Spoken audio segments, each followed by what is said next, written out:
How Well, long you you been know, in the industry? I started before your mama even thought about having you, Hari. One thing I've learned, and a lot of people don't, and it is listen before you speak. A lot of times I'd have five guys, all want to talk over each other. I mean, you're one of the smartest guys I know. You know how to run companies. You know how to run projects. You know. You must not know very many people, Hari. No, no, no, no, no.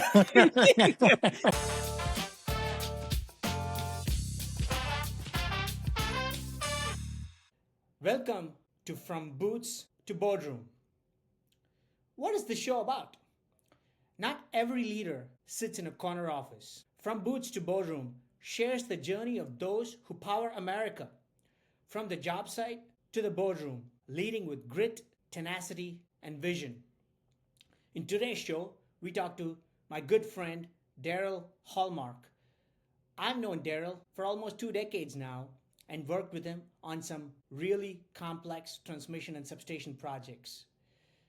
Over the years, I've come to appreciate how cool, calm, and collected Darrell is, even during high stress times. Now, let's learn a little bit more about what makes Darrell tick, his life story, and what all we can learn from his journey.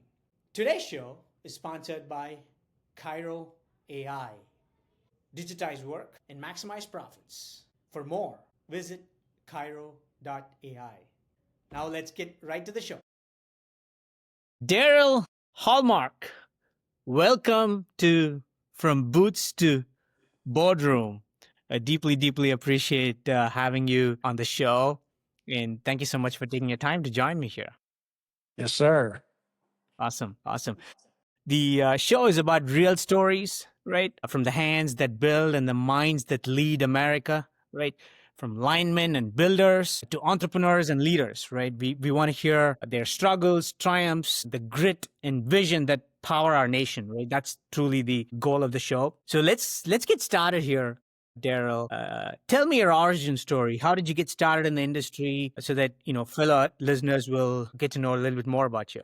How Well, long you been in the industry? wow, this year 54 years. Wow. Yeah, Wow. I started in 1972. Wow. That's a lot longer than I've been alive. Well, yeah, I started before your mama even thought about having you. That is so funny to hear that, man. So tell me the story. How did you get started in the industry? Give me the story out there. Well, I finished high school and, of course, I worked 2 or 3 jobs and got married.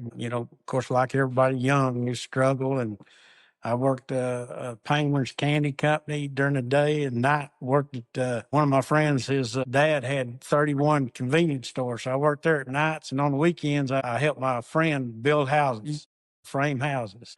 When I got a job at Texas Fire and Light, I thought I was rich, $525 a month.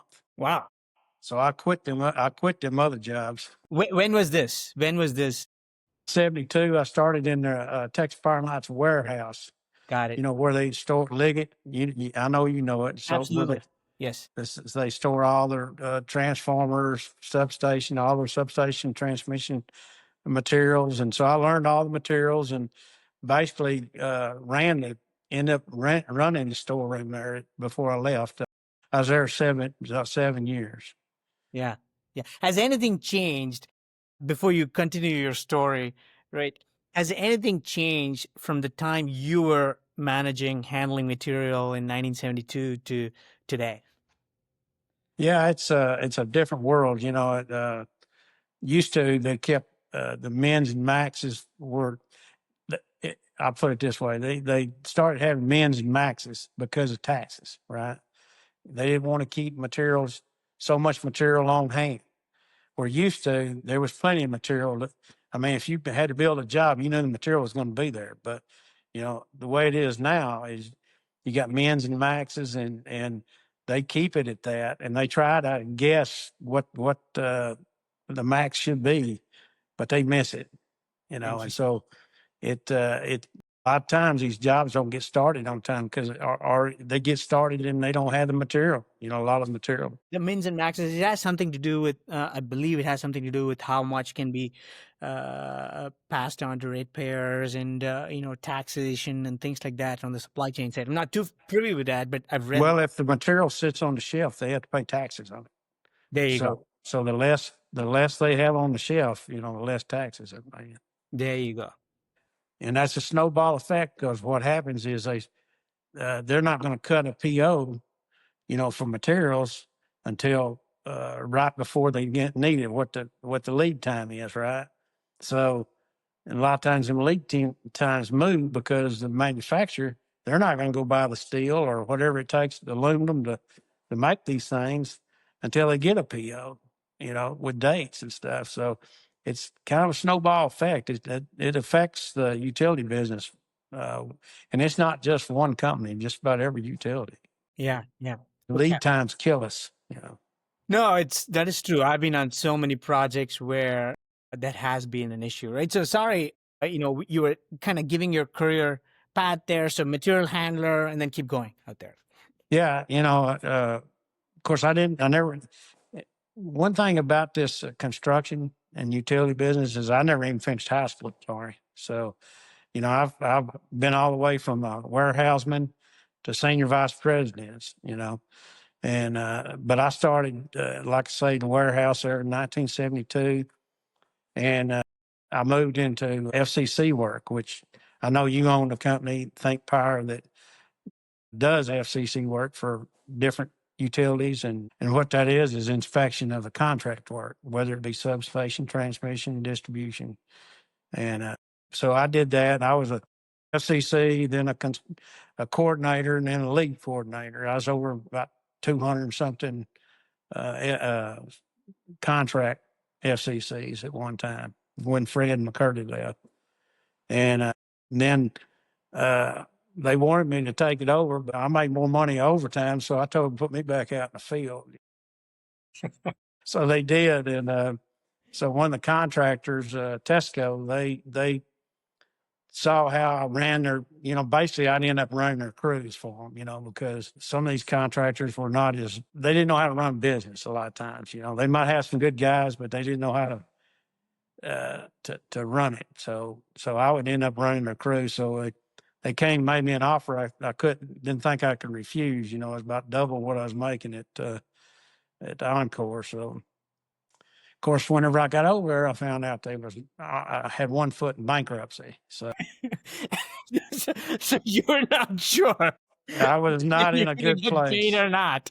I called my wife crying. I said, "What am I going to do?" She said, "Well, you better get the damn thing turned around, because we got to pay bills." So it's a. I know you always have some big bills and big boats, and you have a pretty nice lifestyle there. Well, so, you might as well enjoy it. We're all going the same place, right? Exactly. We just don't know when, right? So you go to Tesco, and I started out as a general superintendent, worked my way up to senior vice president in that 7 years. Well, I was a senior vice president within the second year, I guess. And so I stayed there, and they sold to PLS, Power Line Services.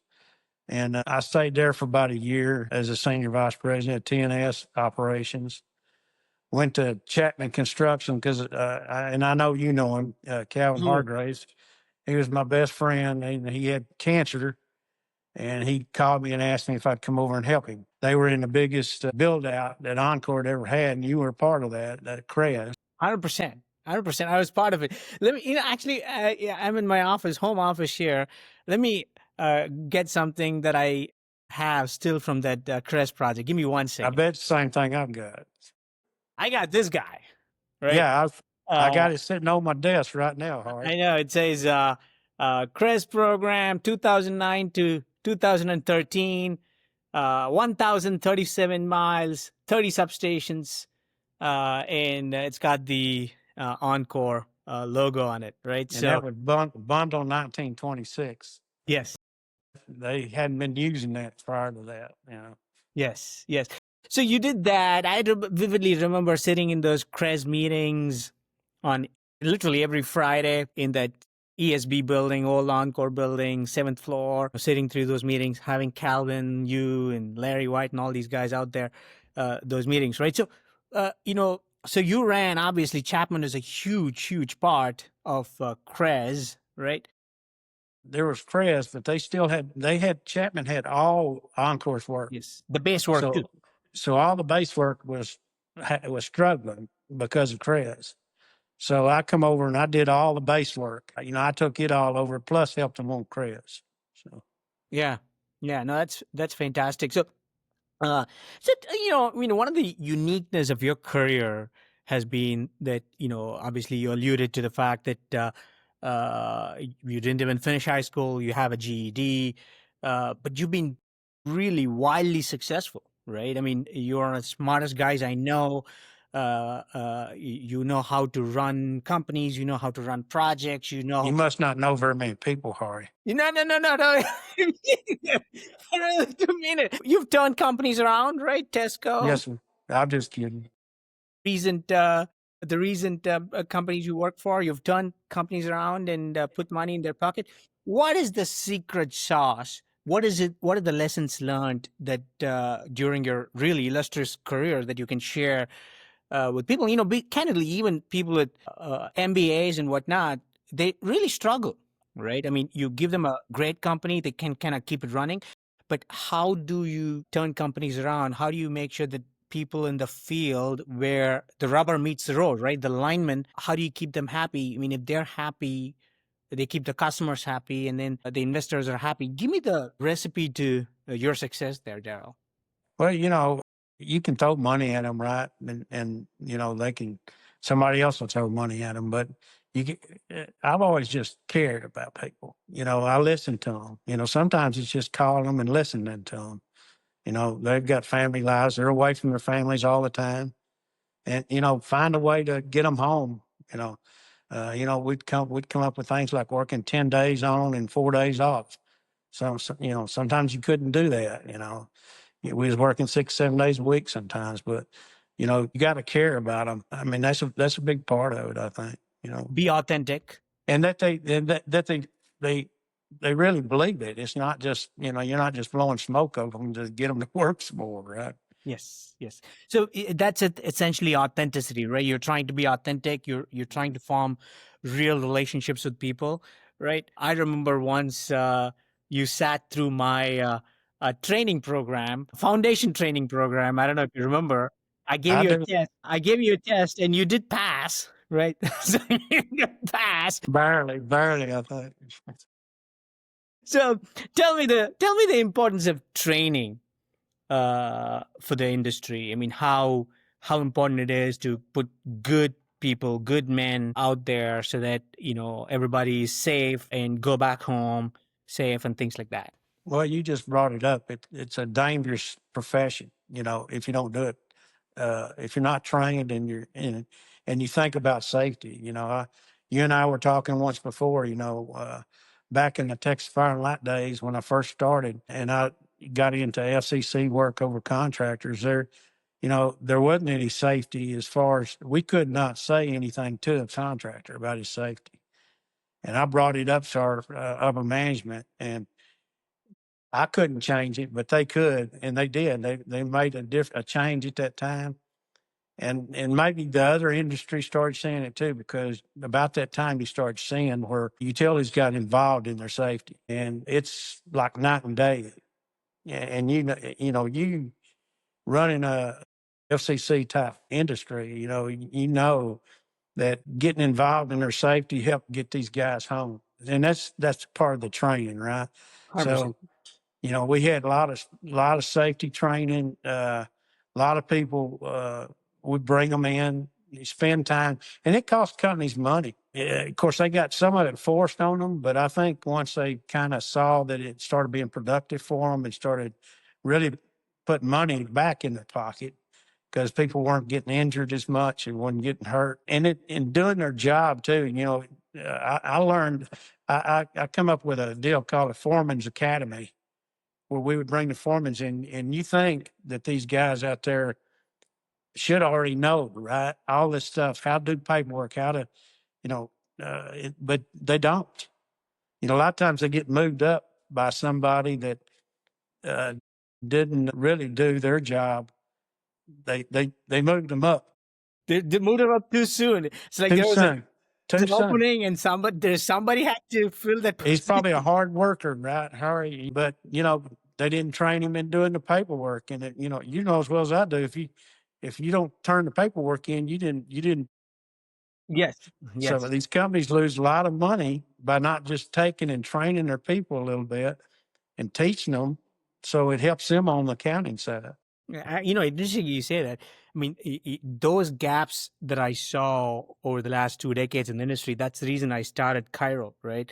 It's to digitize the work so that people can document what they do in the field and make it easier and things like that, right? So you would have used, when you were NFCC, you would have used the digital platform and things like that. So, no, that's good. So you talk about, training people and safety and things like that. So you're bridging the gap between the field and the office because you bridged it throughout your career. Materials, you obviously spend some time in engineering, then FCC, then go out, be a contractor.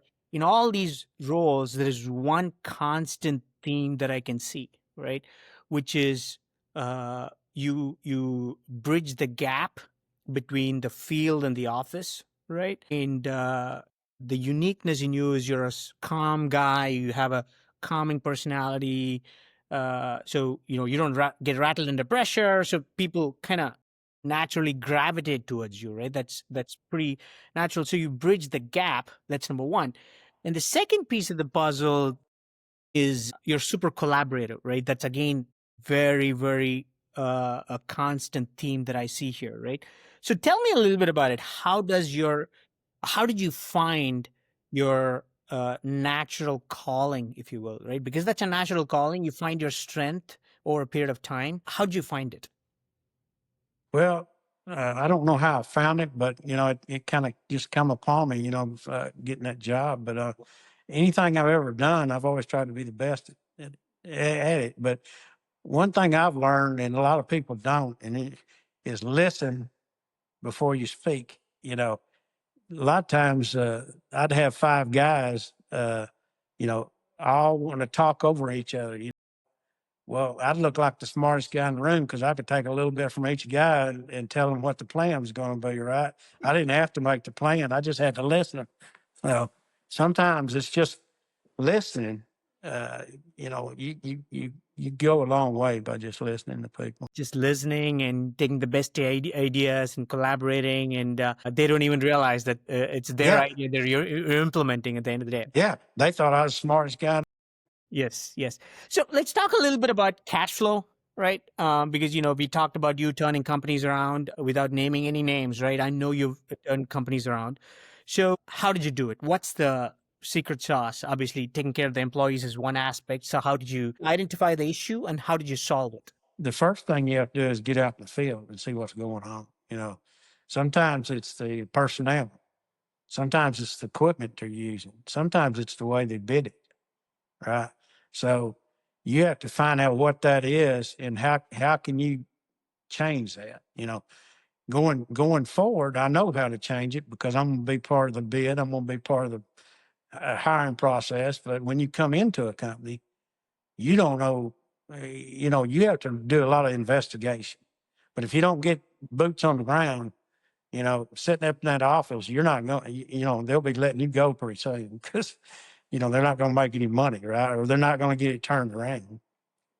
Yeah, yeah. So you go out to the field, understand issues firsthand, and then try to fix those issues, right? So Make adjustments. absolutely. So make adjustments. Obviously, I know, knowing you for so long, one of the key aspects to you running a successful business many times over is culture, employee culture, right? How have you dealt with it? I mean, I know it's always hard to let go people, even good friends. Sometimes you got to let go, right?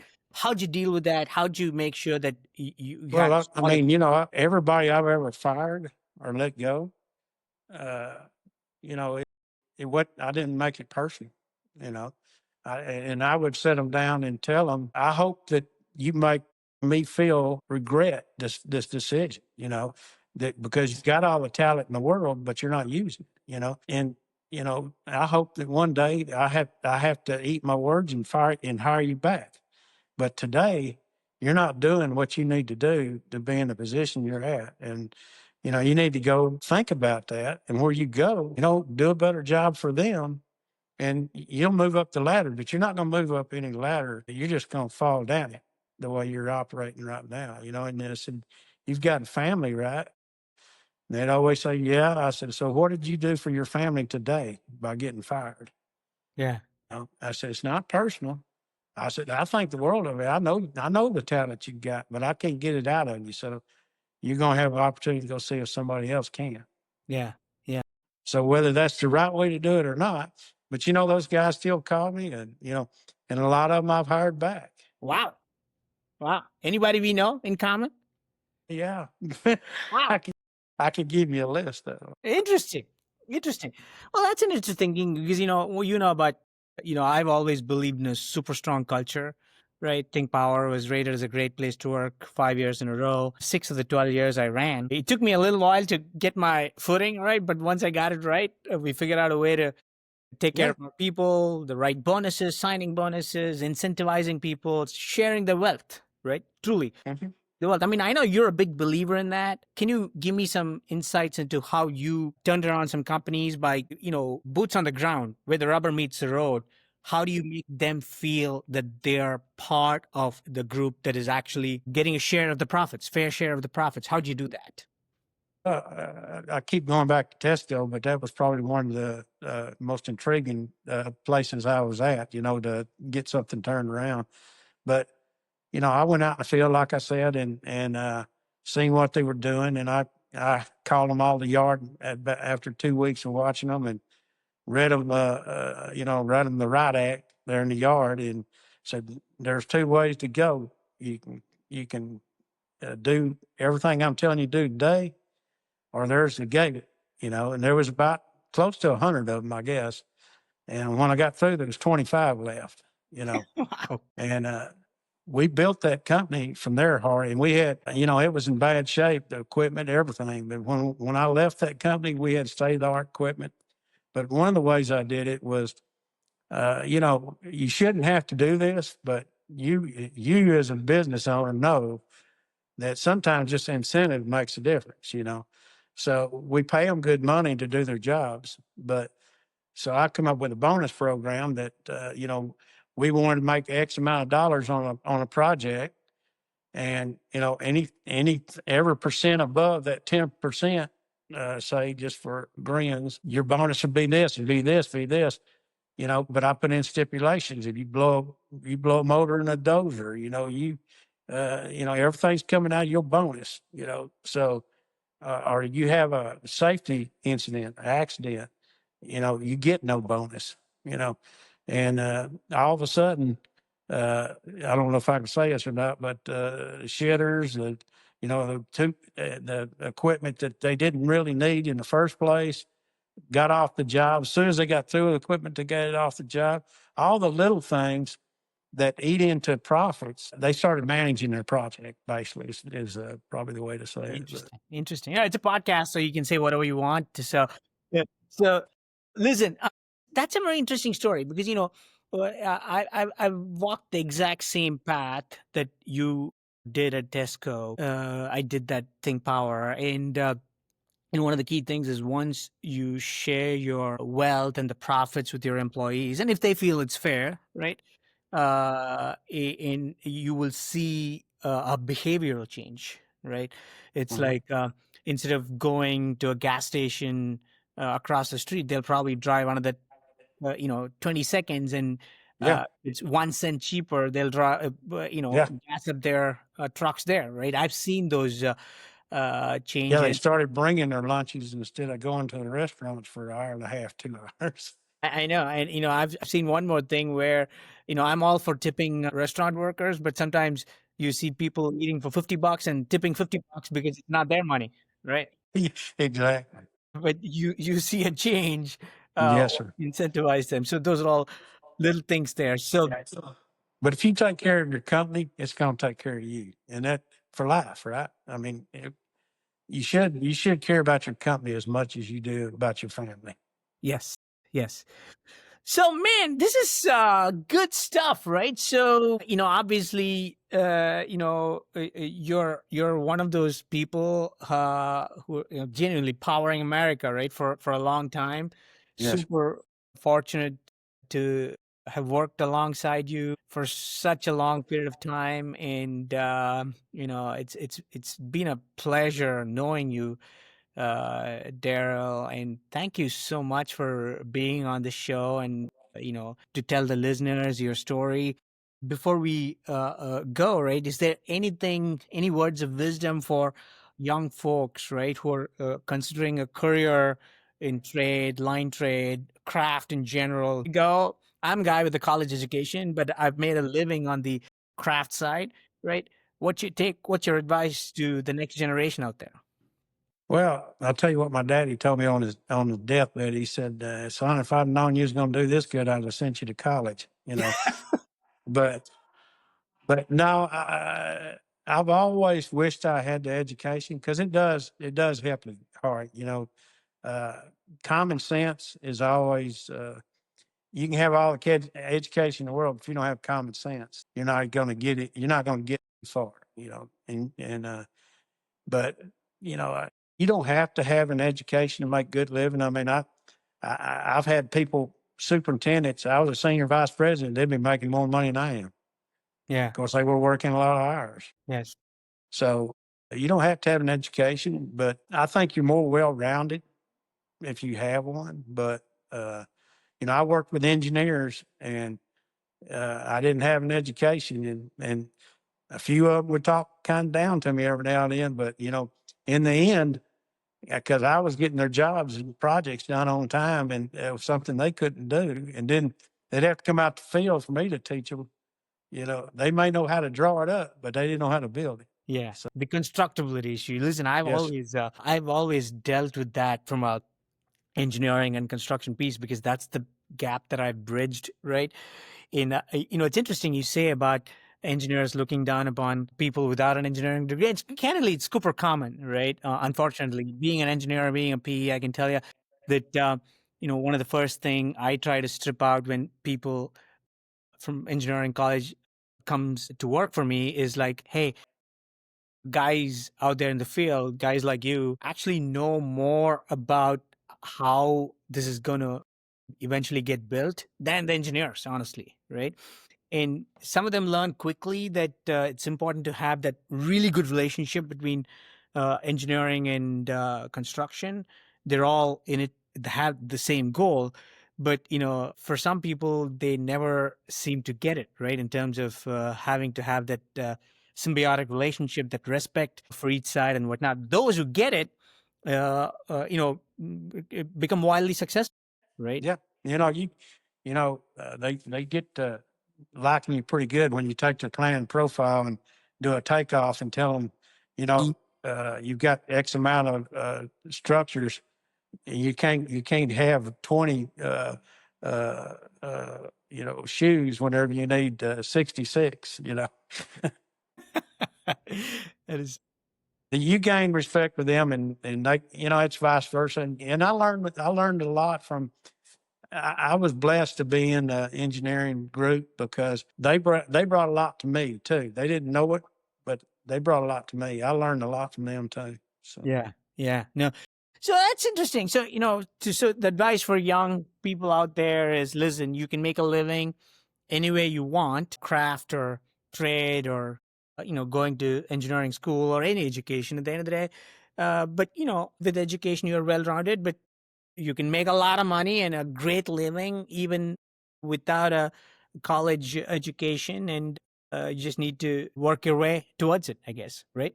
and whatever you do, find a balance in life because God and family is what is in your job. That's the three things that are important in life. Yes, 100%. I 100% agree with you on that. So, listen, Darrell Hallmark, Yes, sir. it's been an honor Well, knowing thank you.